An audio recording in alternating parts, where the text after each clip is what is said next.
নমস্কাৰ মই নীল আপোনালোকক জনাবলৈ পাই অত্যন্ত সুখী হৈছোঁ যে মোৰ খুব মৰমৰ ভাইটি সমুদ্ৰ সাগৰৰ কথা সুৰেৰে দীপাংকৰ দিহিঙীয়াৰ সংগীতেৰে মৰমী নামেৰে এটি নতুন গীত খুব সোনকালে মুক্তি লাভ কৰিব। গীতটি সম্পাদন কৰিছে বিজিত আৰু মীনাভূতে। নমস্কাৰ, মই ৰিদীপ ৰংগীতে সকলোলৈকে মৰম শ্ৰদ্ধা জনাই এটি কথা জনাব খুজিছোঁ। মৰমৰ ভাইটি সমুদ্ৰ সাগৰৰ কথা সুৰে বিজিত নেওগ আৰু নীলাভনীতাৰ কণ্ঠত দীপাংকৰ দিহিঙীয়াৰ সংগীতেৰে মৰমী নামৰ এটি এলবাম খুব সোনকালে আহি আছে আৰু এলবামটোৰ গীতটো হৈছে নামঘৰতে। খুব সোনকালে আপোনালোকৰ কাষ চাপিব গীতটো। আগতীয়াকৈ মই সকলোলৈকে এই গীতটোৰ লগত জড়িত সকলোলৈকে মোৰ আন্তৰিক শুভকামনা যাচিছোঁ আৰু আপোনালোকেও সকলোৰে আন্তৰিকতাৰে আদৰি ল'ব বুলি আশা কৰিলোঁ। ধন্যবাদ। নমস্কাৰ, মই বিজিত বৰপাত্ৰ আপোনালোকক জনাবলৈ পাই সুখী হৈছোঁ। মোৰ মৰমৰ ভাইটি বিজিত নেওগৰ খুব ধুনীয়া গীত আহি আছে আৰু গীতটিৰ নাম হৈছে মৰমী আৰু গীতটিত লিৰিক্স টিউন কৰিছে সমুদ্ৰ সাগৰে আৰু মিউজিকেৰে সজাই তুলিছে খুব ধুনীয়াকৈ দীপাংকৰ দিহিঙীয়াই। সকলোৱে গীতটি আদৰি ল'ব বুলি আশা কৰিছোঁ। অতি সোনকালে আপোনালোকৰ মাজলৈ আহি আছে। ধন্যবাদ।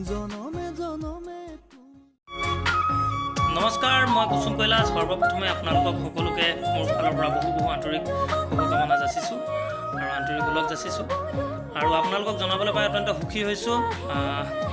দীপাংকৰ দিহিঙীয়াৰ সংগীতেৰে বিজিত নেওগৰ এটা নতুন গীত সমুদ্ৰ সাগৰৰ কথা সুৰেৰে এটা খুব ধুনীয়া গীত আপোনালোকৰ মাজলৈ আহি আছে। গীতটিৰ নাম হৈছে মৰমী। সেয়ে আপোনালোকে শুনিবলৈ নাপাহৰিব, মৰমী। আৰু খুব সুমধুৰ এটা গীত আপোনালোকে শুনিব। অতি শীঘ্ৰে আপোনালোকৰ কাষলৈ আহি আছে। নমস্কাৰ, মই মাধৱ ৰঞ্জন। এটা ভাল খবৰ লৈ আহিছোঁ। খুব মৰমৰ ভাইটি বিজিত নেওগৰ কণ্ঠত খুব সোনকালে আহি আছে এটি গীত। এলবামটোৰ নাম হৈছে মৰমী আৰু মিউজিক কৰিছে দীপাংকৰ দিহিঙীয়াই আৰু গীতটো খুব ধুনীয়াকৈ লিখিছে সমুদ্ৰ সাগৰে। গতিকে আপোনালোকে গীতটো চাবলৈ নাপাহৰিব। আপোনালোকে ইউটিউব চেনেলটো সকলোৱে ছাবস্ক্ৰাইব। নমস্কাৰ, মই নীলাভনীতা। এই বিশেষ ভিডিঅ'টোৰ জৰিয়তে আজি জনাবলৈ পাই সুখী হৈছোঁ যে মোৰ খুব মৰমৰ ভাইটি বিজিত নেওগৰ এটা খুব মৰম লগা গীত আহি আছে আপোনালোকৰ মাজলৈ মৰমী নামেৰে।